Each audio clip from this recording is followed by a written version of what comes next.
ꯍꯧꯖꯤꯛ ꯍꯧꯖꯤꯛ ꯑꯩꯍꯥꯛꯅ ꯂꯩꯖꯔꯤꯕ ꯃꯐꯝ ꯑꯁꯤ ꯑꯣꯜ ꯆꯦꯀꯣꯟꯒꯤ ꯅꯣꯡꯃꯩꯕꯨꯡꯗꯅꯤ ꯃꯐꯝ ꯑꯁꯤꯗ ꯁꯨꯞꯅꯒꯤ ꯆꯍꯤ 19 ꯈꯛꯇ ꯉꯥꯏꯔꯤꯕꯤ ꯏꯟꯇꯔꯄ꯭ꯔꯤꯅꯔ ꯃꯃꯤꯡꯅ ꯅꯤꯅꯤ ꯏꯔꯣꯝ ꯍꯥꯏꯅ ꯈꯪꯅꯕ ꯃꯍꯥꯛꯄꯨ ꯏꯂꯤꯠ ꯇꯤꯚꯤꯒꯤ ꯃꯥꯏꯀꯩꯗꯒꯤ इंटरव्यू अमखतंग लौबगी तंजा अदु मयामदगी लौजगे आइगे मम्मिंग निनी इरोमने आई होजिक फर्स्ट ईयर बीकॉम तमी माउंट कार्मेल कॉलेज बैंगलोर दा आइगी मम्मिंग बिना इरोमने पपागी मम्मिंग ना इरोम दबान सिंह आइगे अम्मा ददाले मागी मम्मिंग ना nganba इरोम आई ना youngest ने family दा अदुगा आई होजिक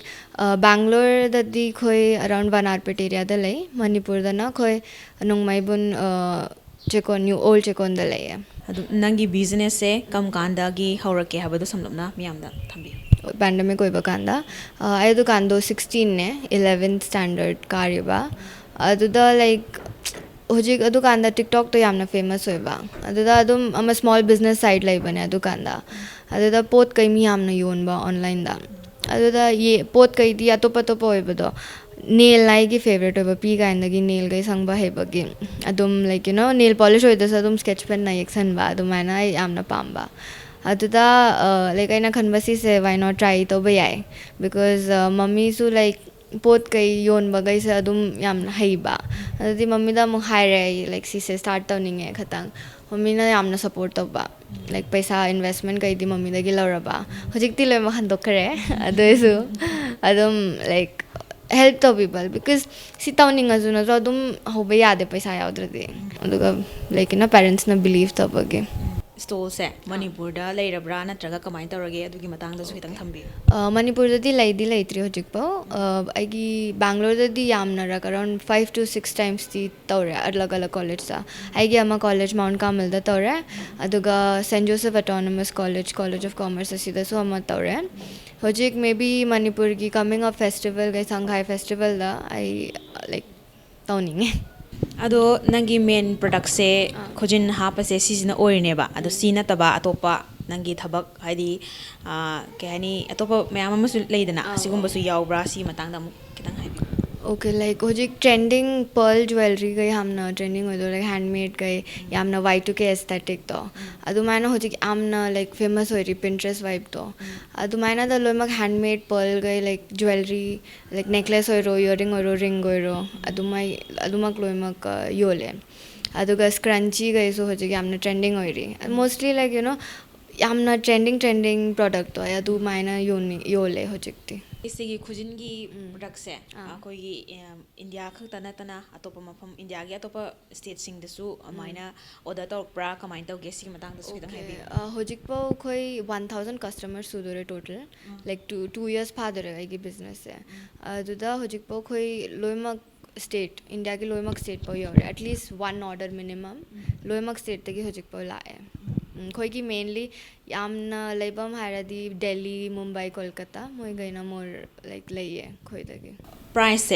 से कमाइन तौगे सिगी रेंज से हादी पोत से तांगब्रा होंगब्रा अदेगी अदुगी मतंग दसु खितंग कंपैरेटिवली हायरादी सैलून ददी अदुम तांग नी पोत से बिकॉज मोय दी मखुत्ता हापिनी को खतंग परमानेंट टाइप दी होई अदुगा मोय दी रियूजेबल ओय दे actually because one time grow out होइरदी नेल्स से अदुम लोग थोक्त्रदी यादे आइगी पोत सिना कमाइना नो इजी वे सैलून द चटनिंग दब मी गई अदुगा सैलून ती यामना लाइक पुंगसु यामना कुइए लाइक यू नो अपॉइंटमेंट लौदोनी अमुक टाइम चाना दे अदुदा आइगी पोत सिना कमाइना नो लाइक ऑन स्पॉट गाड़ी दब हमें काइंदा अदुम हापे आए और लाइक फंक्शन 5 minutes से स्टार्ट होइदोरे अदुगी हाना अदुम फमगा एनीवेयर फमगा लाइक हापे आए अदुगी like easy solution to salon अदुमाइना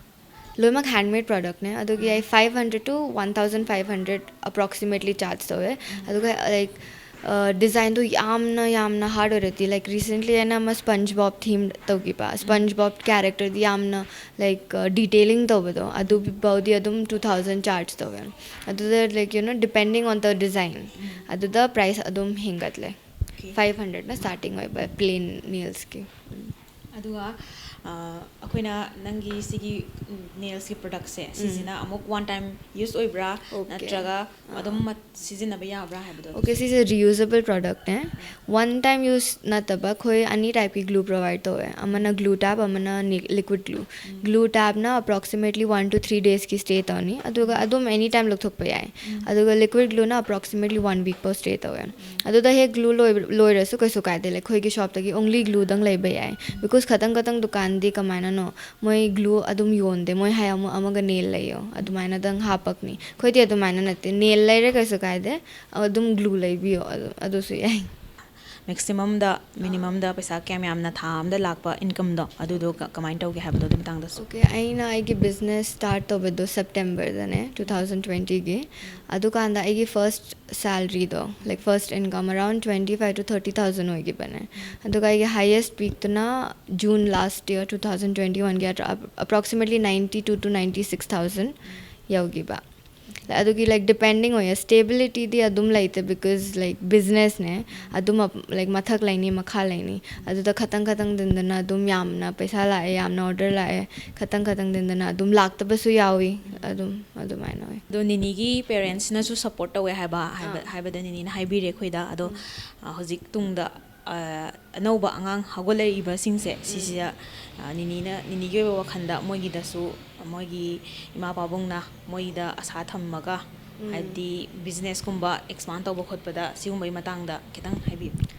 like aina haibado paisa lairasu natro support laite de adum angang gai se tawning ba phaude moi kai khalino like mama mapa di I on the belief tawde aina tawrasu kamaina yauni mathakta adugi aina hai doise parents ka the new generation ge angang gai na tawning adi adum tawhalo ko like se loi mak natte ai hairine because IP kind gi yamna su like hairakpa mi natte ko adum 10th loiragadi adum phajara hai adoisu like the loi mak thada ganu like the pharasu natro guarantee laite chawba kanda mi achawba hoini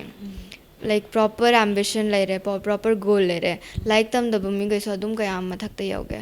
like important ni adoisu angang se like ki score the judge to bi ganu moina like anything toning base adum tawhalo because I su yamna khatang friend di lai ai gi su tum start tawni tu moi kai khalino mama mapa di yaroi paisa phangoi adu gi like kamaina start tawrak toino like moi su khangde adu parents ki support lai rati adum like you know failure oi rasu adum angang gai se ngungai like ai ki parents na on the belief tawe adumaina ai bige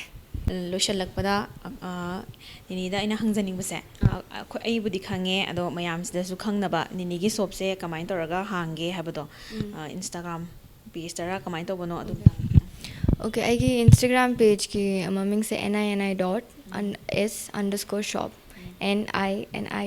nini.s_shop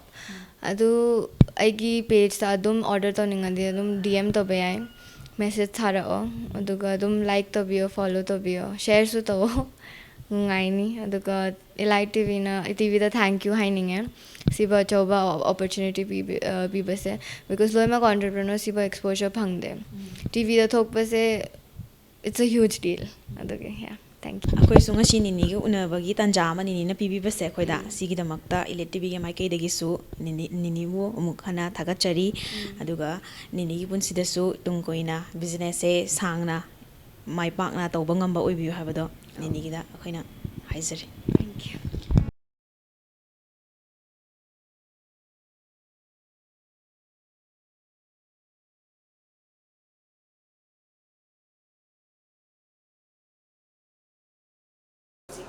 sumaina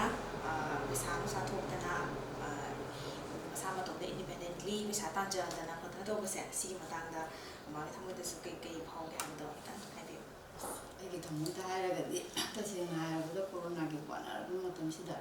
ꯏꯆꯥꯅꯨꯄꯤꯅ ꯁꯤꯒꯨꯝꯕ ꯊꯕꯛ ꯑꯃ ꯇꯧꯔꯛꯄꯁꯦ ꯑꯩꯈꯣꯏꯁꯨ ꯌꯥꯝꯅ ꯃꯇꯦꯡ ꯑꯣꯏ ꯑꯗꯨꯒꯤꯁꯨ ꯃꯊꯛꯇ ꯌꯥꯝ ꯆꯥꯎꯊꯣꯛꯆꯅꯤꯡꯉꯥꯏ ꯑꯣꯏꯕ ꯑꯃꯅ ꯃꯍꯥꯛꯅ ꯁꯤꯒꯨꯝꯕ ꯈꯨꯗꯣꯡꯆꯥꯕ ꯑꯃ ꯇꯧꯔꯛꯄꯁꯦ ꯑꯩꯈꯣꯏ ꯊꯥꯖꯔꯝꯗꯦ ꯑꯗꯨꯕꯨ ꯈꯪꯍꯧꯗꯅ ꯀꯣꯔꯣꯅꯥꯁꯤ ꯂꯥꯛꯑꯝꯗ꯭ꯔꯒꯗꯤ ꯁꯤꯒꯤ ꯊꯕꯛꯁꯦ ꯇꯧꯒꯅꯤ ꯍꯥꯏꯕꯁꯨ ꯊꯥꯖꯗꯦ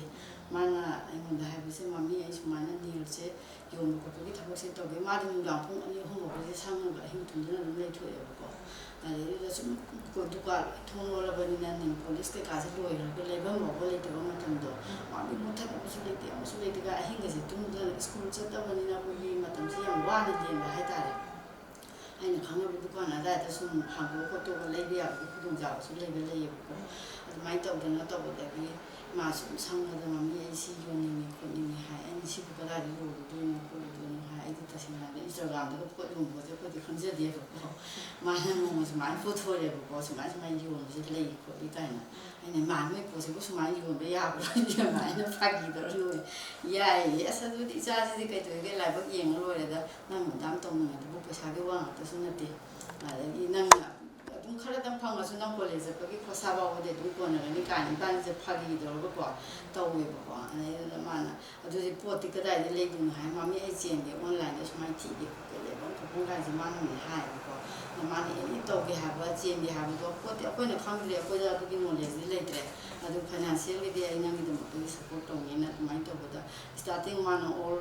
ꯄꯣꯠꯁꯤꯡꯁꯦ ꯂꯣꯏ ꯆꯦꯟꯕꯗ ꯑꯦꯔꯥꯎꯟ 30,000 ꯃꯨꯛꯇꯤ ꯆꯪꯉꯦꯕꯀꯣ ꯁꯨꯝ ꯍꯧꯕ ꯌꯥꯕꯒꯤꯗꯅꯤꯀꯣ ꯄꯨꯔꯥꯗ ꯀꯣꯟꯅ ꯁꯨꯝ ꯍꯦꯟꯒꯠꯂꯛꯄꯒꯤ ꯋꯥꯔꯤꯅꯦꯕꯀꯣ ꯈꯔ ꯑꯗꯨꯃꯥꯏꯅ ꯇꯧꯔꯒ ꯃꯥꯅ ꯇꯧꯕꯁꯤꯗ ꯑꯗꯨꯝ ꯃꯥꯅ ꯄꯣꯁ ꯇꯧꯗꯅ ꯈꯣꯠꯇꯅ ꯍꯧꯔꯛꯄꯒ ꯈꯨꯗꯛꯁꯤꯗ ꯍꯦꯛꯇ ꯅꯨꯃꯤꯠꯁꯦ ꯈꯪꯗꯅ ꯑꯗꯨꯝ ꯑꯣꯔꯗꯔꯁꯦ ꯃꯔꯤꯁꯦ ꯑꯗꯨꯝ ꯂꯥꯛꯄ ꯍꯧꯈꯤꯕ ꯍꯥꯏꯇꯥꯔꯦꯀꯣ ꯑꯩꯈꯣꯏꯅꯁꯨ ꯑꯗꯨꯃꯥꯏꯅ ꯂꯥꯛꯀꯅꯤ ꯈꯪꯗꯕꯅꯤꯅ ꯄꯣꯠꯁꯦ ꯀꯗꯥꯏꯗꯒꯤ ꯂꯩꯗꯣꯏꯅꯣ ꯀꯃꯥꯏꯅ ꯇꯧꯗꯣꯏꯅꯣ ꯕꯣꯛꯁꯀꯤ ꯀꯩꯒꯤ ꯃꯥꯒꯤ ꯃꯦꯇꯔꯤꯌꯦꯜ ꯃꯌꯥꯝꯁꯦ ꯈꯇꯪꯕꯨꯗꯤ ꯌꯣꯟꯐꯝ ꯊꯤꯐꯝ ꯈꯣꯠꯄꯒꯤ ꯈꯇꯪꯗꯤ ꯋꯥꯏꯑꯦꯕ ꯇꯥꯏꯝ ꯈꯔꯕꯨꯗꯤ ꯂꯧꯈꯤꯕꯀꯣ ꯑꯗ ꯈꯪꯍꯧꯗꯅꯅꯦ ꯑꯗꯨꯝ ꯑꯣꯔꯗꯔꯁꯦ ꯃꯔꯤ ꯂꯥꯛꯄꯗꯒꯤ ꯑꯩꯈꯣꯏ ꯌꯥꯝꯅ ꯊꯥꯖꯗꯅ ꯁꯤꯒꯨꯝꯕ ꯂꯩꯈꯤꯕꯁꯦ ꯑꯗꯩ ꯏꯆꯥ ꯑꯃꯅ ꯁꯨꯃꯥꯏꯅ ꯇꯧꯔꯛꯄ ꯉꯝꯕ ꯀꯥꯏꯁꯦ ꯑꯩꯗꯤ ꯊꯕꯛ ꯇꯧꯕ ꯍꯥꯏ ꯂꯩꯇꯦ ꯕꯤꯖꯤꯅꯦꯁ ꯍꯥꯏꯕ ꯂꯩꯇꯦ ꯆꯞ ꯃꯥꯟꯅꯩꯕ ꯅꯨꯄꯥꯒꯤ ꯅꯨꯄꯤꯒꯤ ꯋꯥ ꯂꯩꯇꯦ ꯃꯥꯅ ꯑꯄꯥꯝꯕꯗꯨꯗ ꯑꯗꯨꯝ ꯐꯠꯇꯕ ꯂꯝꯕꯤ ꯅꯠꯇ꯭ꯔꯒꯗꯤ ꯑꯩ ꯑꯃꯠꯇ ꯊꯤꯡꯉꯣꯏ ꯍꯥꯏꯗꯅ ꯑꯩꯗꯤ ꯑꯦꯅꯤ ꯏꯆꯥꯅ ꯑꯄꯥꯝꯕꯁꯦ ꯅꯨꯄꯥꯁꯨ ꯅꯨꯄꯤꯁꯨ ꯂꯣꯏ ꯁꯞꯄꯣꯔꯠ ꯇꯧꯋꯦꯕꯀꯣ ꯑꯗꯨ ꯂꯥꯏꯔꯤꯛꯇꯤ ꯑꯗꯨꯝ ꯇꯝꯒꯗꯕꯅꯤ ꯂꯥꯏꯔꯤꯛ ꯌꯥꯎꯗꯕ ꯌꯥꯄꯣꯠꯇꯦ ꯃꯇꯝ ꯃꯥꯡꯍꯟꯗꯅ ꯈꯣꯠꯍꯟꯗꯅ ꯇꯧꯕꯗ ꯑꯩ ꯂꯣꯏꯅꯃꯛ ꯁꯞꯄꯣꯔꯠ ꯇꯧꯅꯤ ꯑꯩꯅ ꯉꯝꯕꯈꯩꯗꯤ ꯑꯩꯅ ꯏꯆꯥꯒꯤ ꯁꯨꯃꯥꯏꯅ ꯈꯟꯖꯕꯗꯒꯤꯀꯣ ꯉꯁꯤ ꯏꯆꯥꯁꯤꯅ ꯁꯤ ꯇꯧꯕ ꯉꯝꯃꯤꯅꯦ ꯍꯥꯏꯕꯁꯦ ꯑꯩ ꯍꯥꯏꯖꯅꯤꯡꯉꯦ ꯑꯗꯨ ꯃꯄꯥꯅꯁꯨ ꯌꯥꯝ ꯊꯤꯅ ꯇꯧꯋꯦ ꯀꯩꯅꯦꯗ ꯑꯩꯅ ꯇꯧꯕꯒ ꯃꯥꯅ ꯇꯧꯕꯒꯁꯨ ꯈꯦꯠꯅꯕ ꯑꯃ ꯂꯩ ꯃꯄꯥꯟꯗꯒꯤ ꯄꯣꯠ ꯅꯨꯡꯒꯤ ꯀꯩꯒꯤ ꯆꯠꯊꯣꯛꯀꯤ ꯆꯠꯁꯤꯟꯒꯤꯗꯨꯗꯤ ꯃꯄꯥꯒꯤ ꯗꯥꯏꯇ ꯑꯣꯏꯔꯤꯅꯦꯕ ꯏꯃꯨꯡꯗ ꯇꯧꯕ ꯁꯞꯄꯣꯔꯠꯅ ꯑꯩꯅ ꯇꯧꯕꯅꯦꯕꯀꯣ ꯑꯗꯨꯝ ꯂꯣꯏꯅ ꯑꯩꯈꯣꯏ ꯐꯦꯃꯤꯂꯤꯁꯦ ꯁꯞꯄꯣꯔꯠ ꯇꯧꯃꯤꯟꯅꯕ ꯍꯥꯏꯇꯥꯔꯦ ꯑꯃꯅ ꯑꯃꯒꯤ ꯑꯗꯨꯃꯥꯏꯅ ꯇꯧꯕꯗꯒꯤ ꯉꯁꯤ ꯏꯆꯥꯁꯦ ꯁꯤ ꯐꯤꯕꯝꯁꯤ ꯌꯧꯕ ꯉꯝꯃꯛꯏꯅꯤ ꯑꯗꯨ ꯃꯥꯅ ꯁꯤ ꯇꯧꯕꯗꯒꯤ ꯑꯩꯁꯨ ꯉꯁꯤ ꯃꯌꯥꯝ ꯑꯃꯅ ꯁꯨꯃꯥꯏꯅ ꯊꯣꯛꯆꯕꯒꯤ ꯈꯨꯗꯣꯡꯆꯥꯕ ꯑꯃ ꯐꯪꯕꯁꯦ ꯍꯥꯏꯅꯤꯡꯉꯥꯏ ꯂꯩꯇꯅ ELITETVꯁꯤ ꯊꯥꯒꯠꯆꯔꯤ ꯅꯤꯅꯤꯒꯤ ꯃꯃꯥꯅ ꯍꯧꯖꯤꯛ ꯅꯤꯅꯤꯅ ꯇꯧꯒꯦ ꯍꯥꯏꯕꯗ ꯏꯆꯥꯕꯨ ꯊꯥꯖꯕꯤꯗꯨꯅ ꯏꯆꯥꯗ ꯁꯞꯄꯣꯔꯠ ꯇꯧꯕꯤꯕꯁꯦ ꯁꯤꯁꯦ ꯌꯥꯝ ꯅꯨꯡꯉꯥꯏꯖꯩ ꯁꯨꯃꯥꯏꯅ ꯇꯧꯗꯅ ꯂꯩꯔꯤꯕ ꯃꯃꯥ ꯃꯄꯥ ꯑꯣꯏꯕꯁꯤꯡꯅꯁꯨ ꯃꯆꯥꯕꯨ ꯊꯥꯖꯕꯤꯗꯨꯅ ꯃꯆꯥꯅ ꯇꯧꯒꯦ ꯍꯥꯏꯕꯗ ꯑꯐꯕ ꯂꯝꯕꯤꯗ ꯁꯞꯄꯣꯔꯠ ꯇꯧꯕꯤꯔꯒ ꯃꯆꯥꯅ ꯑꯐꯕ ꯊꯕꯛ ꯑꯃ ꯇꯧꯔꯛꯄꯗ ꯃꯃꯥ ꯃꯄꯥ ꯑꯣꯏꯕꯒꯤ ꯆꯥꯎꯔꯕ ꯊꯧꯗꯥꯡ ꯑꯗꯨ ꯂꯧꯕꯤꯕ ꯍꯥꯏꯕꯁꯦ ꯑꯗꯨꯝ ꯇꯉꯥꯏ ꯐꯗꯦ ꯍꯥꯏꯅ ꯈꯟꯖꯩ ꯑꯗꯣ ꯁꯨꯃꯥꯏꯅ ꯅꯤꯅꯤ ꯍꯣꯏꯒꯤ ꯃꯃꯥ ꯕꯕꯥꯅ ꯅꯤꯅꯤꯗ ꯁꯞꯄꯣꯔꯠ ꯇꯧꯔꯒ ꯕꯤꯖꯤꯅꯦꯁꯁꯦ ꯃꯥꯏ ꯄꯥꯛꯅ ꯆꯠꯊꯔꯛꯄꯁꯦ ꯑꯁꯤ ꯌꯥꯝꯅ ꯅꯨꯡꯉꯥꯏꯖꯩ ꯑꯗꯣ ꯇꯨꯡ ꯀꯣꯏꯅ ꯑꯗꯨꯝ ꯕꯤꯖꯤꯅꯦꯁꯁꯦ ꯃꯥꯏ ꯄꯥꯛꯅ ꯇꯧꯕ ꯉꯝꯕ ꯑꯣꯏꯕꯤꯌꯨ ꯍꯥꯏꯕꯗꯣ ELITETVꯒꯤ ꯃꯥꯏꯀꯩꯗꯒꯤ